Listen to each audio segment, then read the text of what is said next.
A verdade é que muita gente confunde Grécia com Atenas.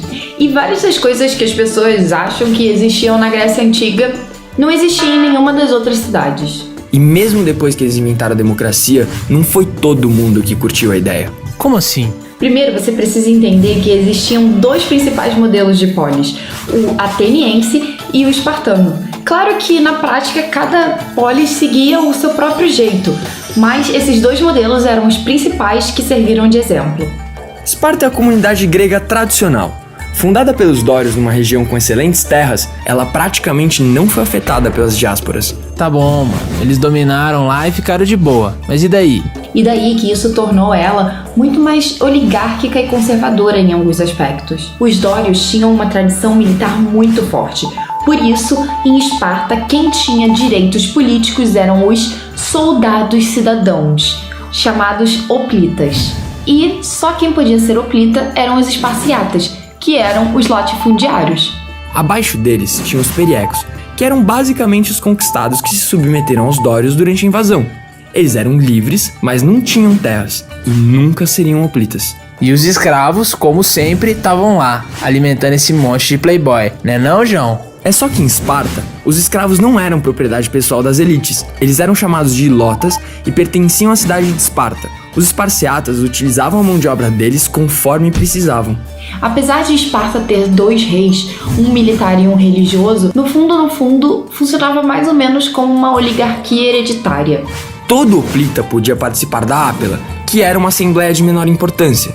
Agora, só os mais velhos podiam se candidatar a Jerúsia, que era um conselho de 28 anciões que faziam as leis. E, além disso, tinha a Éfora, que eram basicamente 5 hoplitas que exerciam os poderes executivo e o judiciário. Muitas vezes esses caras eram mais poderosos que os próprios reis. Então, no fundo, se você era esparciata, ganhava terra, escravo, arrumava uns trampos de boa. E se não, senta e chora, né? É isso mesmo. Esparta nunca passou por grandes mudanças justamente por causa disso. A sociedade inteira era voltada para criar guerreiros que defendessem a cidade contra ameaças tanto de fora quanto de dentro. Para cada esparciata tinham mais ou menos 8 ilotas. Um dos objetivos do treinamento militar era manter a elite capaz de se defender dos escravos. Tá, tô sacando vocês. Vocês explicaram os de tanguinha porque eles são exatamente o contrário dos noinha da democracia, né?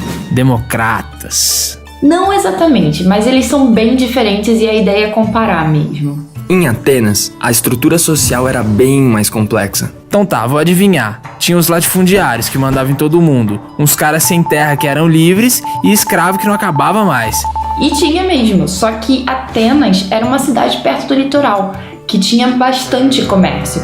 E foi dessa forma que surgiram os demiurgos, que eram comerciantes ricos, e os georgóis, que eram pequenos proprietários. Enquanto Esparta não tinha nenhuma forma de ascensão social e era totalmente pensada para manter a elite dominante segura, Atenas oferecia muito mais oportunidades para quem não tinha nascido rico. Ah, até que enfim, hein, tá começando a aparecer uma cara de democracia nessa história.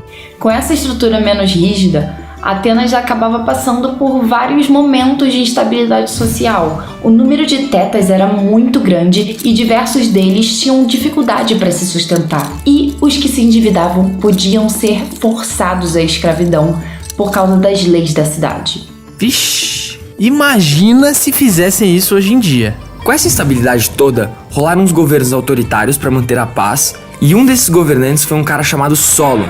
Ele fez umas reformas e acabou abolindo a escravidão por dívida, que era um costume muito impopular. Isso até que aliviou um pouco a barra, só que as agitações continuaram até o governo de um cara chamado Clístenes, que ficou mais conhecido como o pai da democracia. Sabia que eles não iam me decepcionar. Esses caras de Atenas que são os gregos que eu tava falando. Democracia, toguinha, nome bizarro. Mas conta aí, o que mais que ele fez? O Clístenes definiu que todo cidadão tinha direitos políticos, ou seja, tinha voz nas assembleias e podia eleger e ser eleito. Isso aumentou muito a participação política em Atenas. Só que não dá pra confundir habitante com cidadão. Hoje em dia todo mundo é cidadão, eu, você, um recém-nascido, mas em Atenas só era considerado cidadão quem fosse homem, nascido livre e que tivesse completado seu treinamento militar. Não, para.